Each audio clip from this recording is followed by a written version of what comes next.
All right, good evening, and welcome to the 25th Riverside Township Radio Players Christmas Show. I'm John Gelsomino. Thank you for being here. We have two wonderful shows for you tonight. We're going to start it off with a drama episode of The Whistler. The Whistler was a West Coast-based program sponsored by the Signal Oil Company during most of its run. And it told a lot of unique stories, they do a really nice job with this Christmas story. It's called Three Wise Guys, and it's from Christmas Eve of 1950. So let's go back to that day, and we'll listen to this episode of The Whistler.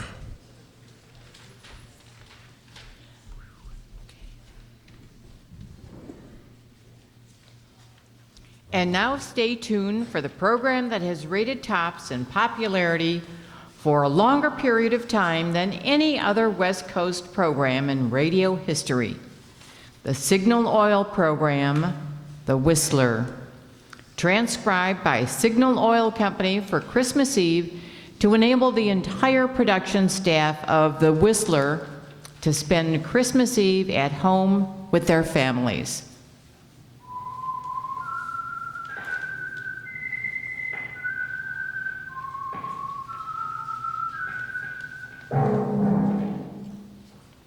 Signal, the famous Go Farther gasoline, invites you to sit back and enjoy another strange story by The Whistler.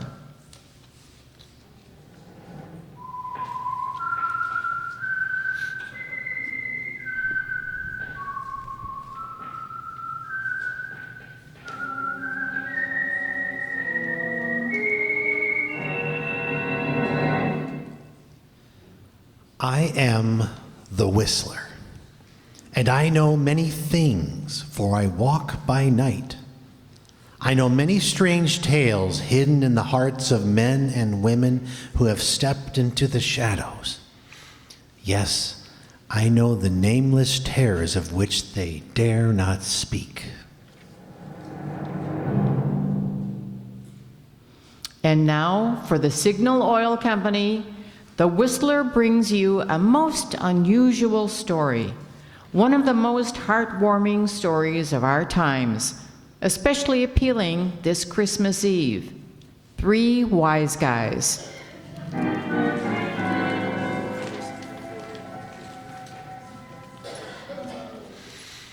'Twas the night before Christmas, and all through the house, not a creature was stirring, not even a mouse.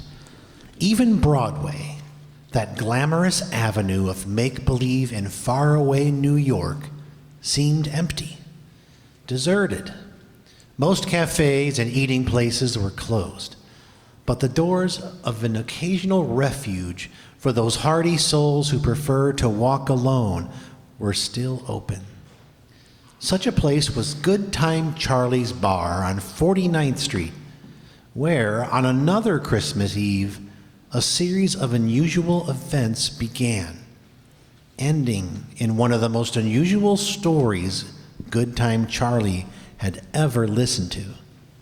At the moment, Charlie is listening to the voice of a man named Al. As is well known to one and all, Charlie, I am not one to complain, but it strikes me that Broadway would bring very little tonight on the open market. I know you 10, maybe 15 years, Al.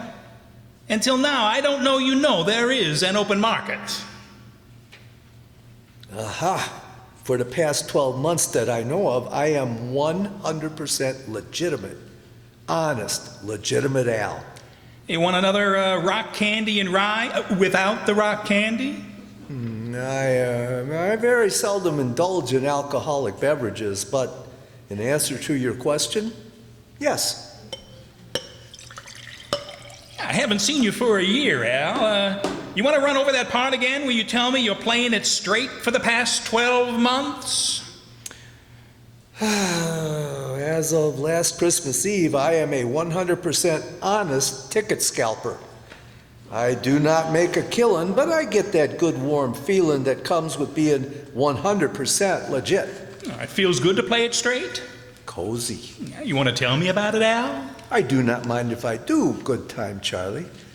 It all begins a year ago tonight, right here in your strictly high-class trough. Blondie Swanson was here with me, remember? Yeah, I think I do remember, Al. Now, Blondie Swanson is one of the gentry which operates on that side of the law as very few calls right, though Blondie himself always feels this is a matter of opinion. But Blondie is not concerned with his racket a year ago tonight. You are busy chauffeuring the bar, good time, Charlie, so maybe you do not notice the sad scene. Yep, it is last year, just about this same time, when Blondie comes in here, his big frame pretzeled with grief. Yeah. Hello, Al. Oh, well, hiya, Blondie. I see you are not so happy tonight. Why not join me in a medicinal rock candy and rye? Without the rock candy. I am fighting off a touch of grip. Okay, Al. I got a bad case of memories tonight. If rye can pack away the gripe, maybe it can take a load off my memories. Hey, Charlie, 2 more rock candies and ryes. Without the rock candy. Yo, slide him down. Are these conversational memories, Blondie, or shall we give them the claim? Do you recall a doll named Clarabelle Cobb, Al? Miss Clarabelle Cobb? Of course I do. She is well known to one and all on Broadway as a leading light with George White's Scandals some years ago. Yeah, well, Christmas Eve is an anniversary for me. It was on Christmas Eve that Clarabelle left me to marry an honest guy in Akron, Ohio. Here you go. Oh, drink up, Blondie. Oh, up to now, I remember Miss Clarabelle Cobb as a doll with a Class A judgment. Why does she put distance between her and you? Well, Clarabelle was a gal that didn't care as much about how much money you had as she did where you got it. She felt that my role was ample but tainted. This is why she puts on the exit? Right. I can see now that she was right, but now it's too late. But there must be other dolls as beautiful and desirable, and not such quizmasters as to where the scratch comes from. I'll never look at another doll again, Al. They're for other guys. Hey, Blondie. Huh? Blondie Swanson. Well, if it ain't the Dutchman. Well, look, Al. Hi, Al. Blondie, Yule tides all around. Why, I cannot believe my eyes, Dutchman. I have not seen you in these parts for maybe a whole calendar or so. I've been detained in the West. It's a sad story. And I can see that all you two guys need is one more sad story. But you're not going to hear none. I got good news for you. Then you've come to the right place, Dutchman. I always get kind of down on Christmas Eve. Well, what I'm going to tell you will give you a big lift. Blondie, you and me have pulled a few fast deals together. But I got one tonight that's the softest touch of all. You can listen, Al. We'll cut you in, too. Oh, ho, I have turned down soft touches before. But, not wishing to be rude, I will hear you out. Yeah, well, some months back, 3 other guys and me knocked off a tin safe in a factory over in Pennsylvania. It was a cinch haul on account of we received a dead center tip. The tip was on the level, so we stashed 50 G's in our grip sack and get set to hit the open road. Something detained you? Yeah, the cops. After hot blasting from both sides, I find myself alone, on the lam, with 50 G's in the grip sack. But it's not a clean getaway, and I figure it's better to find a hiding place for the dough, not wanting to be caught with the goods. I am beginning to get the idea. You're suggesting that the 3 of us go for this dough tonight and cut it 3 ways? That's the idea. It's in an unpopulated barn, under the floorboards. When I decide to go get it, the first guy I think of is you, Blondie. How about it? I must admit, I got no other plans, Dutchman. Nice of you to think of me. Count me in. How about you, Al? No, I am not generally known as a spoil sport, but this prospect frankly holds no appeal for me. I do not wish to join the party. This is your final answer? Yes, Dutchman, you may quote me. I will not go with you.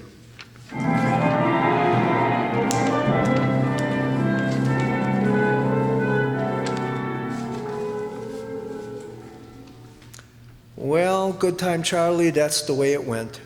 I am certain I will not leave your bistro that night. I am negative to the whole scheme, and am nixing it loud and clear to one and all. So imagine my surprise at some later point to find myself warm and cozy in the back seat of the Dutchman's ancient velocipede, dogging it through the snow-covered countryside. The whole setting is so peaceful I am catching small doses of snooze.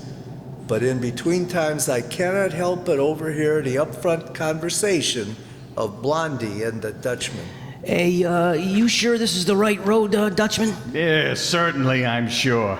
I can fly this road blind if necessary. You're not flying blind now, so you must have noticed that the radiator is percolating again. I think we better stop and take another load of snow. Yeah, guess we'll have to. But I sure hate these delays.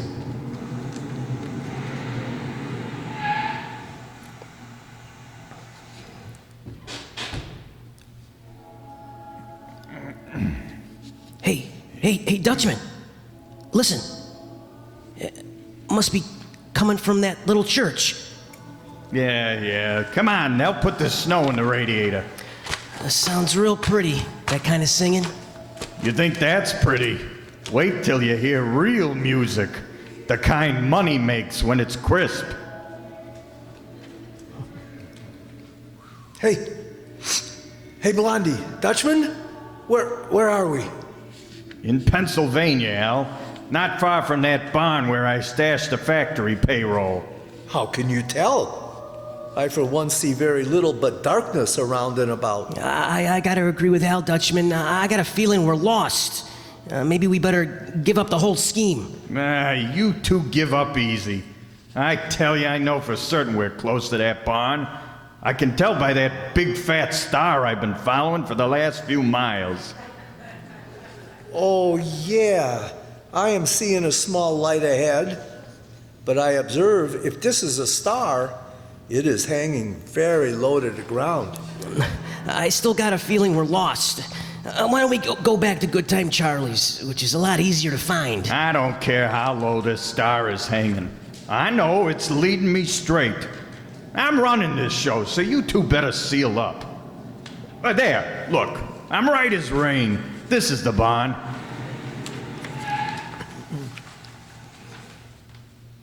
I do not wish to start an exchange of words, but that star you followed turns out to be nothing more than a light from the window of said barn.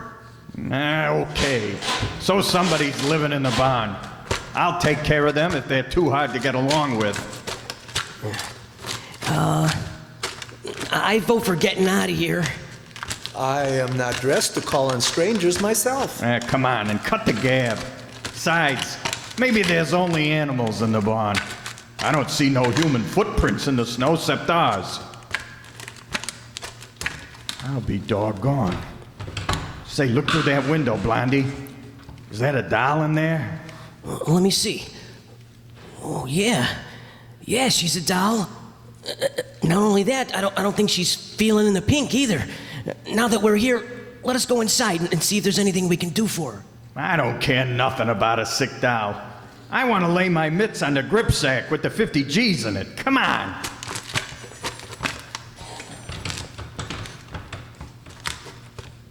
Who is that? Who are you? We mean no harm. Well, if it ain't Miss Clarabelle Cobb, in person.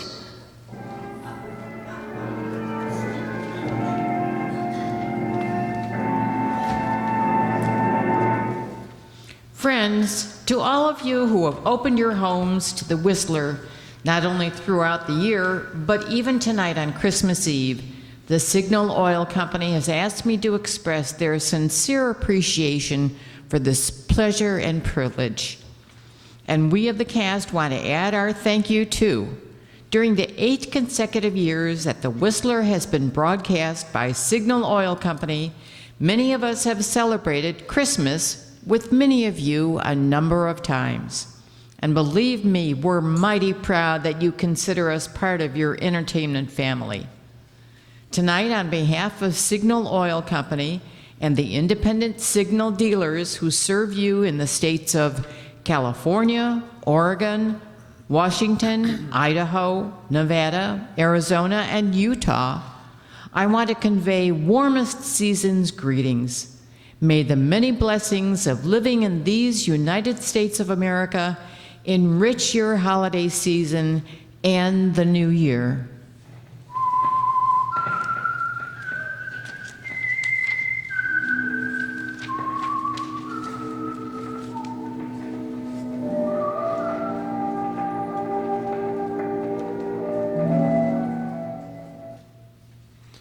Yes, Al, that isolated barn in the snow-swept Pennsylvania countryside, so far removed from Good Time Charlie's bar, where you're now enjoying Charlie's rock candy and rye, without the rock candy, held a surprising development for you, Blondie Swanson, and the Dutchman, didn't it? The three of you had driven there that Christmas Eve a year ago to claim the $50,000 payroll the Dutchman had hidden there. The presence of Miss Clarabelle Cobb in the barn at your arrival was something not even her ex-boyfriend, Blondie Swanson, could fathom immediately. And you were even more puzzled than Blondie, weren't you, Al? Only the Dutchman seemed to have the faintest understanding of what it's all about. So, you turned to the Dutchman. Dutchman, I am not understanding all this. Why do you not inform us? Listen, Al, you and Blondie better clear out of here for a while. Take a walk in the snow. I guess I'll have to take care of this doll. Huh? Hey, look, Dutchman, I haven't seen Clarabelle for a long time. If you think I'm gonna leave her now and go for a walk with Al, you're nuts. Besides which, Dutchman, this doll is clearly at grips with some strange malady. I do not think it is polite the three of us should visit in this manner at this time. Listen, I came here to get 50 G's, not a sick doll and a lot of lip from you two. This won't take long, so blow. But Dutchman, Hey, I'm getting fed up with you, Blondie. I know what I'm doing. I've delivered 7 of the 8 kids my wife's had, and I never needed no doctor. This one will be a cinch. So will you two get out of here?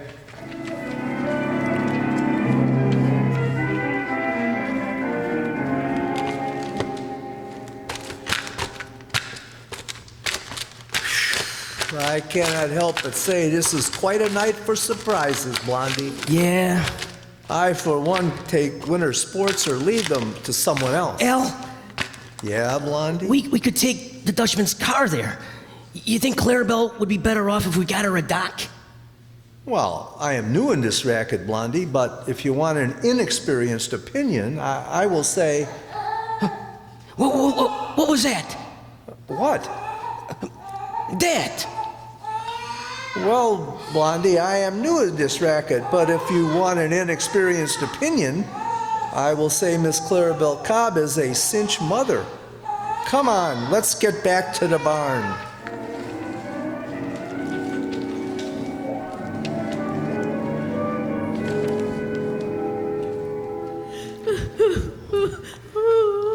Oh, I wish you wouldn't cry, Clarabelle. No sense crying. Oh, Blondie. I know if all of a sudden I found myself with a brand new kid, I wouldn't be crying. Special, since it's such a beautiful kid. You really think he's beautiful, Blondie? I sure do. He's sleeping, huh? Uh-huh. Bless his heart. If he only gets a break. Don't worry about him, Clarabelle.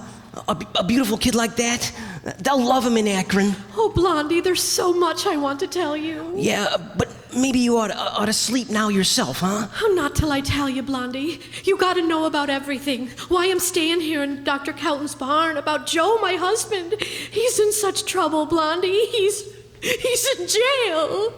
Come on, Al. Let's go find the grip sack. I know right where it is.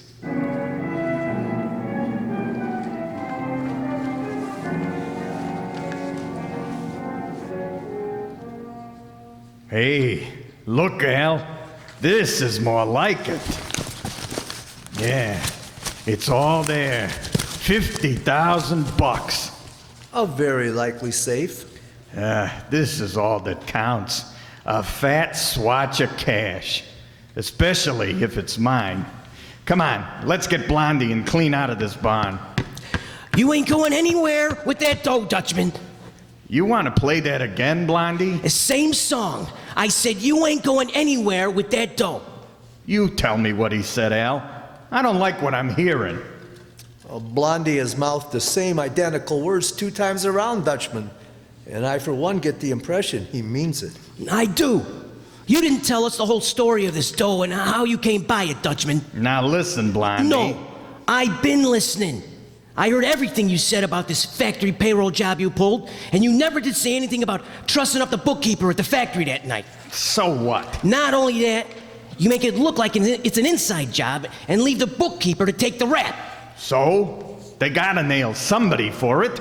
Why are you building such a case for this cluck bookkeeper? This cluck bookkeeper, Joseph Hatcher, happens to be Clarabelle's husband. That's his kid you delivered, Dutchman. No kidding. No kidding. Did Miss Clarabelle Cobb tell you all this, Blondie? Yeah, she told me plenty. This Joseph Hatcher's been cooling in the clink ever since. He's been doing a special bookkeeping job for this factory. Came here from Akron to do it. He's a right guy, an honest guy. Or can you understand that, Dutchman? Here, Blondie. Here's something honest I understand. Hey. Yeah, a gun. Oh, easy, Dutchman. Yeah, shut up, Al. Now look, Blondie. I've been patient with you. I know you're soft for this doll, and then that's your business. But you're interfering with mine, Blondie, and I don't like that. Now, let's get out of here. With the dough, and quick. Well, I said come on, let's get going.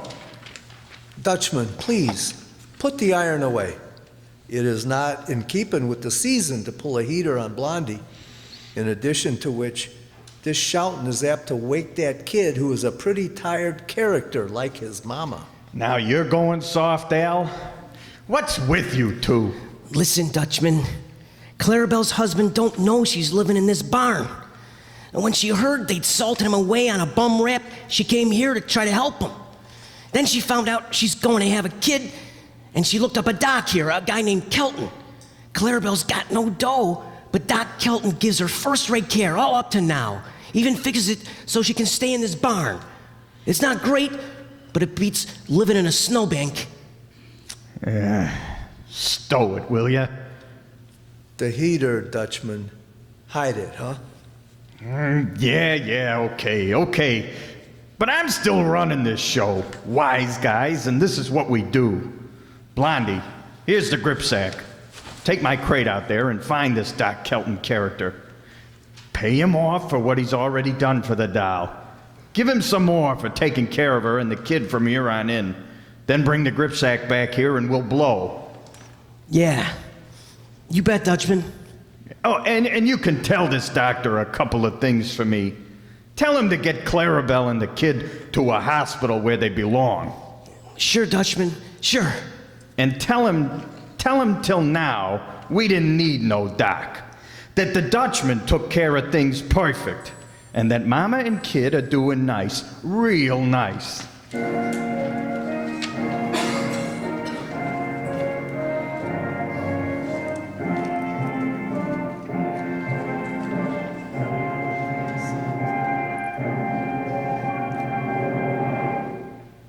Has the television strike of the writers and SAG actors gotten you down? Are you looking for quality entertainment without the high prices and the long lines? then the Riverside Township radio players are here to be your New Year's resolution. For 25 years, the players have entertained audiences bringing old-time radio to life. From comedy to drama, science fiction to westerns, the radio players perform a variety of shows from radio's golden age. Make sure you save the date on the fourth Friday of every month for radio theater at the Riverside Township Hall. 7:30 is always the start time, and feel free to invite a friend or two. What's coming up in 2024? The radio players will present Suspense. Let George do it. The Great Gildersleeve. Yours truly, Johnny Dollar. Boston Blackie, and so much more. All of the information can be found at riversidetownshipradioplayers.com. Or if you're on Twitter, follow us at Radio Players for updates. Miss a performance? Get caught up by checking out YouTube and subscribe to our channel.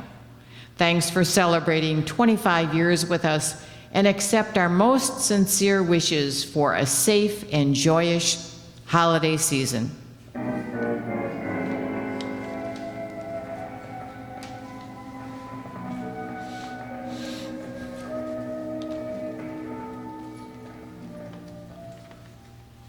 It was almost midnight on Christmas Eve at Good Time Charlie's Bar on West 49th Street as Al continued his amazing account of the story of that other Christmas Eve that crossed the lives of Blondie Swanson, Miss Clarabelle Cobb and her newborn son, the Dutchman, and his gripsack containing $50,000. As Al continued talking to Good Time Charlie, a faraway look came into his eyes. So you see, Good Time Charlie. Oh, that's good. It is no more than small wonder that since all of this takes place a year ago this very night, me, Blondie, and the Dutchman have settled down to 100% legitimate endeavors. Yeah, sure. And why not? A three-way split on almost 50 stolen G's is a cinch beginning to the straight and narrow. You are laboring, as they say, under a misapprehension, Good Time Charlie. I see now where it is only fair I tell you the rest of the story.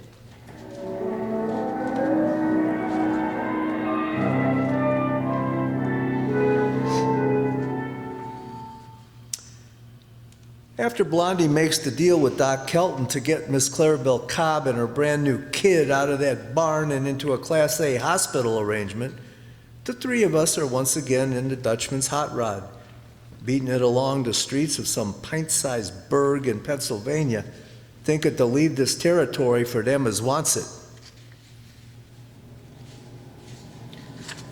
You know, maybe age is catching up with me. I ought to feel great right now. We still got nearly 50,000 clams in that gripsack, but somehow I don't feel great at all. You did bring the gripsack back from Doc Kelton's, Blondie. Oh, yeah, sure I did, Dutchman, yeah. The gripsack's in the back seat with Al. Funny. It don't feel good, and it should. Perhaps a touch of rock candy and rye, without the rock candy, would warm your heart, Dutchman. Yeah, well, maybe so. Pass up the bottle. I am willing to do this, but the bottle will be of small comfort, as it is empty. Oh, well, thanks for nothing. Oh, well, I'll just nudge the motor and we'll blow this burg. Get back to native territory. New York ought to look pretty good. Hey, better slow down, Dutchman. The law's gaining on you. Oh, great. Never saw such a night in my life.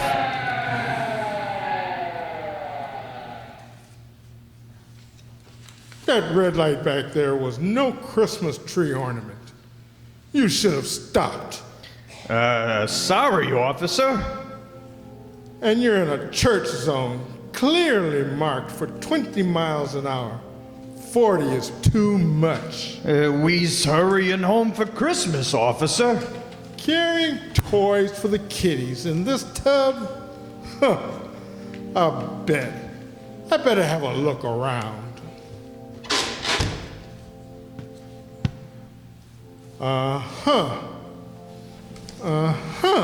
What's in this grip sack? Oh, nothing, officer. As empty a grip sack as you'll ever run into. Yeah. No need to open it. It's empty. Well, you're about right about that, mister. There's nothing in there. Yeah, huh? Easy, Dutchman. But, you sure it's empty? Sure, I'm sure. Weren't you? Oh, yeah, sure. Sure I was sure. I just wanted you to be sure. Yeah. Carrying nothing but empties, huh? You guys empty this bottle all by yourselves? This bottle is once full of medicine, officer. I myself have been warding off a touch of the grip. I am now into pink, as the saying goes. Oh, wise guys, huh? 3 wise guys. You know, if it weren't practically Christmas, I'd haul you in. Go on now, get out of our town.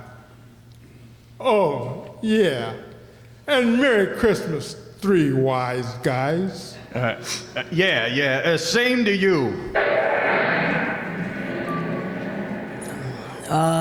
Dutchman, You know, Blondie, a while back you accused me of not telling you the whole story of that factory payroll job. Seems to me you forgot to tell me something pretty important, too. What is it about that grip sack being empty of nearly 50 G's that I ought to know? Well, I figured to fill you in, Dutchman. You see,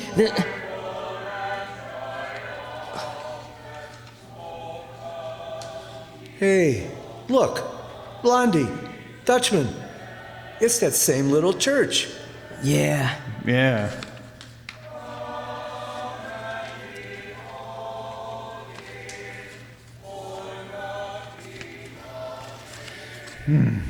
You know something? It's a miracle. I don't know yet what happened to that nearly 50 G's in the grip sack, but if that copper had caught us with that dough, we'd be on our way to the clink right now. An astute observation. Yeah. Well, you see, Dutchman, when I called on Doc Kelton tonight, I left all the dough with him. The whole 50 G's. Told him to give it back to where it belongs. Told him enough more that the doc is sure he can spring Clarabelle's husband out of jail. So him and Clarabelle and the new kid can be together. Hey, this Doc Kelton is a right guy? Oh, I'll say he is. Why, he even agreed to give us a head start for the Pennsylvania border before he notifies the law. This is a right guy? Yeah, and we better oblige the doc and ourselves by making the border ahead of the cops. Hey, you know, that copper was right. 3 wise guys, he called us. If we wasn't pretty wise, we'd have had all that cash on us when he pulled us over to the curb. I think it's a good idea we stay right on being 3 wise guys. I'm through stretching my luck. From here on in, I'm gonna play it straight. And I'm still running this show, so you 2 wise guys are going straight with me, okay? Okay. Agreed. Yeah. Wonder how far it is to the border. They got a lot of funny little birds here in Pennsylvania. Say, what was that one we just left, Blondie? Oh, I saw a signboard back there a ways. That burg is known as, Bethlehem.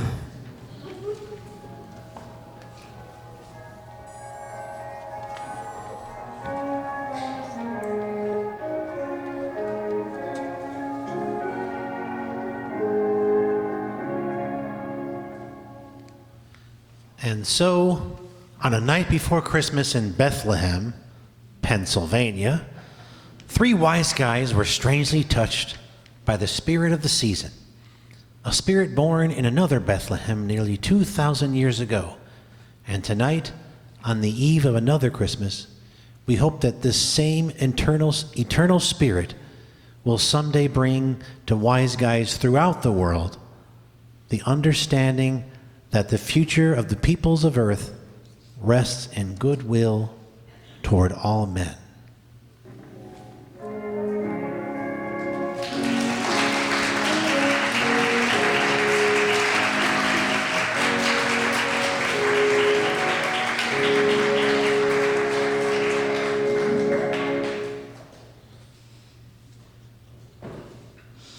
Let that be your signal for the Signal Oil Company, the Whistler, each Sunday night at the same time.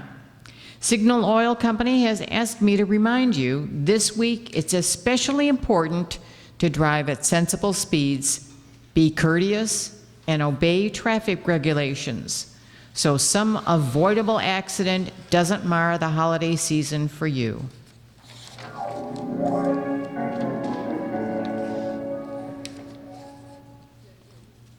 Remember what I said at the beginning of the program, friends, that you'll find tonight's story unusual and heartwarming?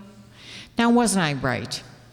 I'm sure many of you recognize that as it is one of the late and great Damon Runyon's most famous tales. The radio adaptation was by Kathleen Haidt. Featured in tonight's story were Bill Foreman, John Brown, Marvin Miller, and Jack Moyles. The Whistler was transcribed and directed by George Allen with music by Wilbur Hatch and was transmitted to our troops overseas by the Armed Forces Radio Service. The Whistler is entirely fictional. All characters portrayed on The Whistler are also fictional. Any similarity of names or resemblance to persons living or dead is purely coincidental. Remember at this time, next Sunday, another strange tale by The Whistler. Marvin Miller speaking for the Signal Oil Company.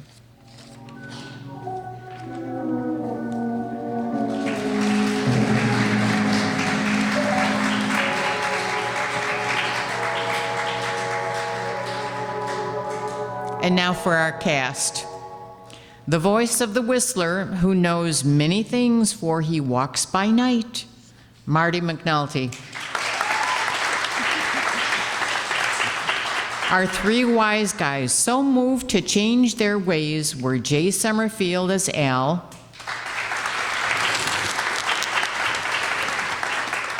Brad Zuro as Blondie Swanson,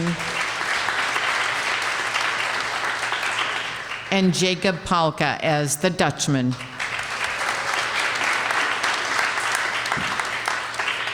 The police officer who put an impactful scare into our three wise guys was Andre Dixon.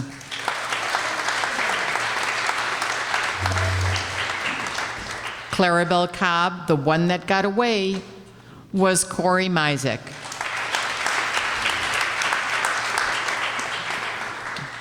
And the cries of the baby came in a recording from our newest member, 6-week-old Jordan Gelsomino. Proud dad right over here. There's the proud daddy. And I, your announcer, reminding you once again to choose Signal Oil wherever you can. I'm Kathy Juarez. We'll break for 5 minutes and be back with our Miss Brooks.